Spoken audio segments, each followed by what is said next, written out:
वालेकुम तमाम लीडर्स को मेरा सलाम। मेरा नाम है इब्राहिम खिलजी। अच्छा, एक सवाल जो अक्सर लोगों के दिमाग में जाता रहता है और मुख्तलिफ लोग ख़ास तौर पे उसकी कन्फ्यूजन पैदा करने का सबब बनते हैं, वो है कि नेटवर्क मार्केटिंग शरई तौर पे इसका क्या है, ये हलाल है या हराम है। और अक्सर मुझे क्वेश्चन आता है या लोगों को मेरी टीम में भी बहुत सारा आता है कि जी इकोनेक्स का काम जो है ये नेटवर्क मार्केटिंग खास तौर पे ये हलाल है या हराम है। तो एक बात याद रखिएगा, मुझे नहीं पता ये इकोनेक्स का काम जो है वो हलाल है या हराम है, क्योंकि कुरान में अल्लाह ताला ने बड़ा क्लियर कट फरमाया कि तुम कौन होते हो उन चीज़ों को हराम करने वाले जिनको हमने हलाल किया और उन चीज़ों को हलाल करने वाले जिनको हमने हराम किया। तो मेरी तो कोई औकात ही, मेरी आयत ने ही मतलब मेरी औकात ख़त्म कर दी कि तुम कोई नहीं होते, कि अल्लाह खुद इस चीज़ को डिसाइड करेगा कि हलाल क्या है और हराम क्या है। हाँ, अब कुछ लोग जो हैं वो ये कहते हैं कि दरअसल अल्लाह की हुदूद को वज़ा करना वो हलाल हराम का एक फतवा कहलाता है, ये वटेवर जो भी कहलाता है। मैं चंद चीजें जानता हूं और उसी के रिलेटेड ही मैं बात करता हूं। आपको बहुत बड़ा कंट्राडिक्ट मिलेगा बहुत सारे लोगों के दरमियान, मतलब बहुत सारे हमारे जो मौलाना तबका है या मुफ्ती हजरात हैं वो आपको एक दूसरे से मुख्तलिफ राय रखते हुए नजर आएंगे। कुछ लोगों ये फतवे भी मैंने देखे हैं कि जिसमें नेटवर्क मार्केटिंग मुतलक हराम है, और मैंने ये फतवे भी देखे हैं जिनमें नेटवर्क मार्केटिंग हलाल कारोबार है।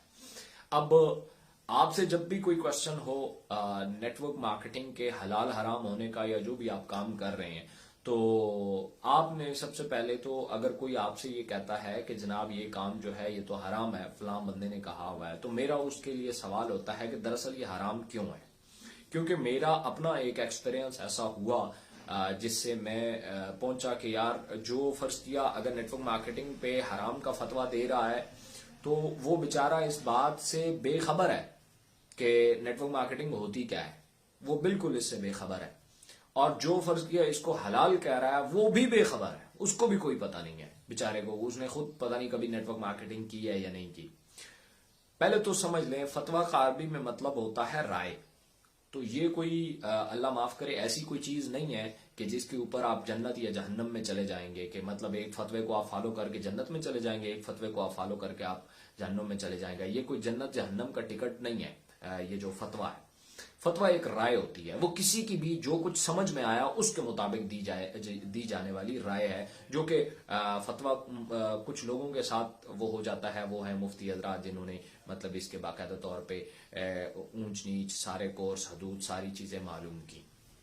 अब होता यह है कि जो कुछ आपने एक मुफ्ती साहब को बताया, जो कुछ जिसने फतवा लेना है वो अपने मुंह जुबानी या लिख के उन्हें जो कुछ बताता है, उससे उन्हें उस टाइम पे जो कुछ समझ आता है उसके ऊपर वो फतवा देते हैं।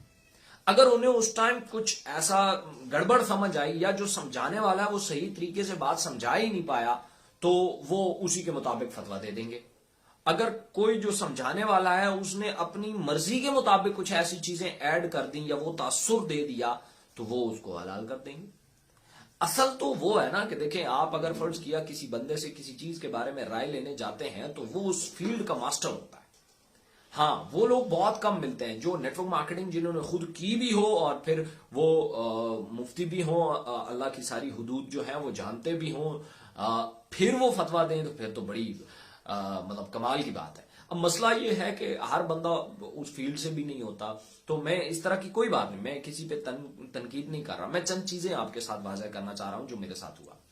मैं एक दफा इसी तरीके से इत्तेफाक हुआ कहीं मिलने का, तो उन्होंने कहा कि जी ये जो नेटवर्क मार्केटिंग है ये बिल्कुल हराम है। अब उस पे हराम होने की चंद वजूहात बताई जाती हैं, वो मैं आपके साथ शेयर करने वाला हूं। तो मैंने फिलबदी पूछा, मैंने कहा ये हराम क्यों है।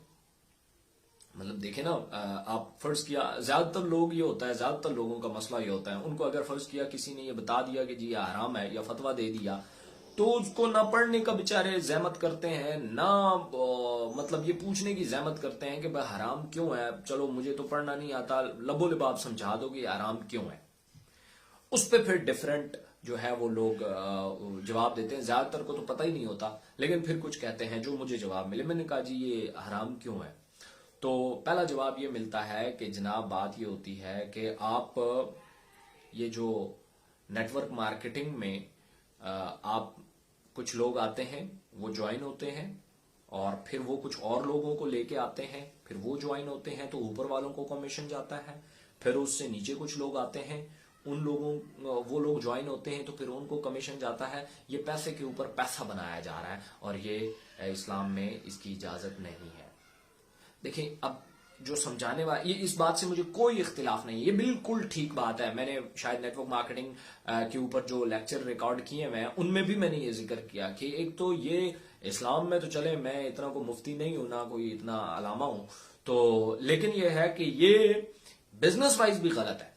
पैसे की जो रोटेशन है, जिसको मैं ROI का नाम देता हूं या कोई भी वो जो है, वो तो जो इन्वॉल्वमेंट है पैसे की सिर्फ रोटेशन है, तो वो तो वैसे भी कोई बिजनेस भी एग्जिस्ट नहीं करता। तो ये कैसा, तो इसको उन्होंने कहा।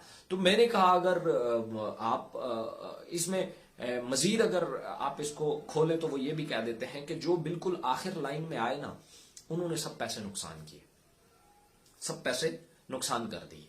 जब क्यों उन्होंने ज्वाइन किया, उनके डाउन में कोई आया ही नहीं तो उनको कमीशन ही नहीं गया। तो मैंने वहां खैर हंसना शुरू कर दिया। मैंने कहा कि उनको जो प्रोडक्ट्स मिली है, कौन सी प्रोडक्ट्स? मैंने कहा देखें, वो जो पैसे दे रहे हैं तो पैसों के बदले में क्या ले रहे हैं?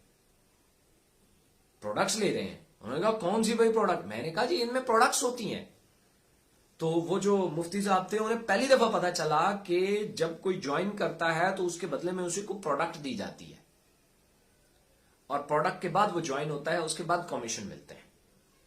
तो खैर उन्हें ये जो अच्छा, उन्होंने कहा कि मुझे नहीं पता कि इसमें प्रोडक्ट्स भी होती हैं। तो मैंने कहा हाँ, प्रोडक्ट्स भी होती हैं। बाज़ औक़ात प्रोडक्ट्स, अच्छा 3-4 चीजें। एक तो जिन लोगों के ज़हन में ये कॉन्सेप्ट है वो बिल्कुल गलत है कि फर्ज किया मेहनत से कमाया गया पैसा, मेहनत शामिल होनी चाहिए, जिन्स शामिल होना चाहिए, और ये 2 चीजें कम से कम लाजमी हो, उससे कमाया गया पैसा जो है वो हलाल है। ये कॉन्सेप्ट कुछ जगहों पे लागू होता है, ज्यादातर जगहों पे ये लागू नहीं होता। ठीक है, क्यों? अगर फर्ज किया मैं जुआ की बात करूं, जुआ में चलो फिजिकल मेहनत नहीं है, दिमाग की तो है ना। जैसे फर्ज किया एक बैंक मैनेजर है, वो मैनेज कर रहा है, तो वो क्या हराम खा रहा है? हराम तो नहीं खा रहा, क्योंकि वो दिमाग की सलाहियतें इस्तेमाल कर रहा है। तो जुए में भी दिमाग की सलाहियतें इस्तेमाल होती हैं, मेहनत तो होती है। अच्छा, फिर कहते हैं कि जनाब जिस काम में सिर्फ प्रॉफिट हो वो हराम है, ये बात भी गलत है। या फर्ज किया किसी काम में, क्योंकि जुआ जो है उसमें तो प्रॉफिट भी होता है और लॉस भी होता है, तो फिर ये हलाल हुआ ना, लेकिन ऐसा नहीं होता। तो बहुत सारी चीज। और एक तो एक बात याद रखिएगा, मुझे जो समझ आता है, मुझे ये समझ आता है कि आप किसी को नुकसान पहुंचा के किसी का नुकसान आपके फायदे में आता है, तो ये मेरे ख्याल में गड़बड़ है इसमें। तो किसी का नुकसान तभी हो सकता है जब आप उनको जानबूझ के डैमेज करने की कोशिश करें। इवन आप गलत पानी बेचते हैं, मिनरल वाटर, मिनरल है नहीं लेकिन आप नाम उसका लगा के बेचते हैं, तो ये भी गलत है। लेकिन उस तरफ हमारे कोई नहीं बढ़ता, उस तरफ कोई बात भी नहीं करता। अगली बात ये थी कि फिर मैंने एक फतवा देखा कि जिसमें यह भी जिक्र था कि प्रोडक्ट्स भी इन्वॉल्व हों फिर भी ये हराम है। क्यों? ये जो चेन सिस्टम में ऊपर कमीशन जा रहा है ना, ये ऊपर वाले कुछ लोग नीचे वालों की मेहनत खा रहे हैं, इसलिए ये हराम है। तो उनसे जब खैर मेरा कांटेक्ट हुआ, मैंने इवन अपना एक वीडियो रिकॉर्ड भी उनकी तरफ भेजा था। मैंने कहा बिल्कुल मैं इस बात पे बिल्कुल 100% श्योर हूं कि ये गुंजाइश हो सकती है, बल्कि होगी, डेफिनेटली होगी, कि आप अगर किसी की मेहनत का हिस्सा खाते हैं तो यह हराम है। देखिए, किसी की मेहनत का हिस्सा क्या है?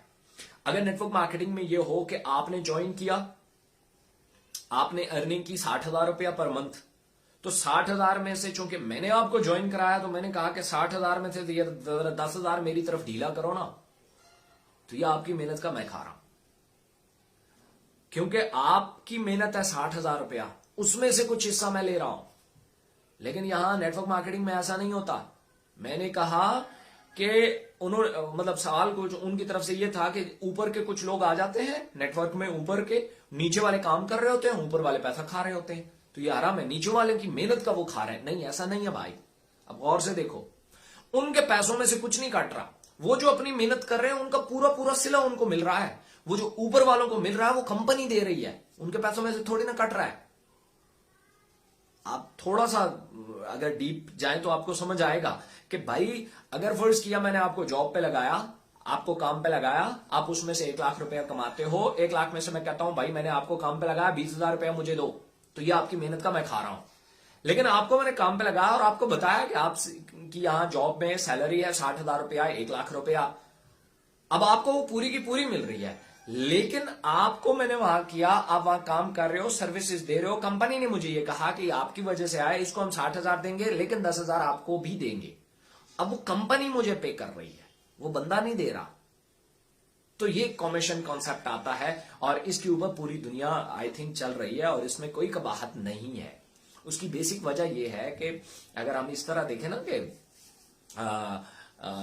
नबी अकरम सल्लल्लाहु अलैहि वसल्लम ने भी तिजारत की और वो हजरत खदीजा के टोकरे लेके जाके वहां बेचते, बेच के जो पैसा बनता वो हजरत खदीजा को देते, उनमें से जो हिस्सा उनका बनता वो हजरत खदीजा उनको देती थी। ये हमने किताबों में जो पढ़ा है। तो इसके मुताबिक आप इन कॉन्सेप्ट्स को क्यों भूल जाते हैं? मैंने ये देखा है कि इस्लाम ने हमेशा उसूल दिए हैं, उन्होंने सिचुएशन तो डिसाइड ही नहीं की ना। कुरान ने जब भी बात की उसूल की बात की है कि ये उसूल है, मतलब लिबास दिया तो लिबास नहीं दिया। अगर कोई ये कहता है कि इस्लाम का कोई लिबास है तो नहीं है भाई। अरबियों का हो सकता है, पंजाबियों का हो सकता है, तुर्कियों का हो सकता है, पठानों का हो सकता है, लिबास लिबास है, लेकिन उसूल लिबास कुरान देता है। वो कहता है कि 70 ढांपे होने चाहिए इस तरीके से। तो वो अगर आपके पेंट शर्ट में ढांप जाते हैं या किसी और शॉर्ट फॉर्म में भी ढांप जाते हैं तो वही आपका लिबास है। उसूल कंप्रोमाइज नहीं होना चाहिए। अगर आपने फर्ज किया इतना बड़ी शाल पहनी हुई है और लेकिन बदन उसमें से नजर आ रहा है, 70 नजर आ रहे हैं, तो वो लिबास ही नहीं है। आप बेशक कह दो मैंने 7 गज का कपड़ा ओढ़ा हुआ है। इसी तरीके से बिजनेस के या कारोबार के उसूल देता है कुरान। वो आपको सिचुएशन नहीं डिसाइड करके देता, ऐसा नहीं ऐसा होगा तो ऐसा नहीं करता। वो आपको उसूल दे देता है। उसूल आपको समझ आ गया कि हम किसी के खाते में से नहीं खा रहे। अगर किसी के खाते में से खाते हैं कि उसकी अर्निंग में से हम निकाल के खाते हैं, फिर गलत है। तो नेटवर्क मार्केटिंग में जो बंदा टीम बनाता है उसको कंपनी पे करती है, वो उन लोगों के हिस्सों में से नहीं खाता, उनके अकाउंट में से नहीं कटता उसको। तो आई थिंक उम्मीद करता हूं कि आपको बहुत सारी चीजें क्लियर हो गई होंगी। बाकी अल्लाह ने कुरान में बड़ा खोल के रखा हुआ है कि इसमें निशानियां उन लोगों के लिए जो अकल से काम लेते हैं। तो हमें खुद भी अकल से काम लेना चाहिए। बहुत सारी चीजें कॉमन सेंस की होती हैं। एक बात की गुंजाइश हमें उन लोगों को दे देनी चाहिए जो फतवा देते हैं। मैं कम से कम गुंजाइश खुद को भी देना चाहता होता हूं और उनको भी देना चाहता होता हूं कि भाई एक बंदा जिसने खुद कभी फिजिकली वो काम किया ही नहीं, वो आपको कैसे राय दे सकता है? भाई मतलब ये ऐसा ही है जैसे एक बंदे ने कभी शादी की ही नहीं और आप जाके उससे शादी के बारे में मशवरे कर रहे हो। क्या मशवरे देगा, खाली तुक्के मारेगा। लेकिन फिर भी बड़ी बात है कि वो अल्लाह की वादा की गई जो उसूल या हुदूद होते हैं वो आपको बता देते हैं। बाकी तो उन्हें काम की फर्ज किया, उन्होंने किया नहीं तो समझ क्या होगी। तो ये चीज आप ज़हन में रखा करें।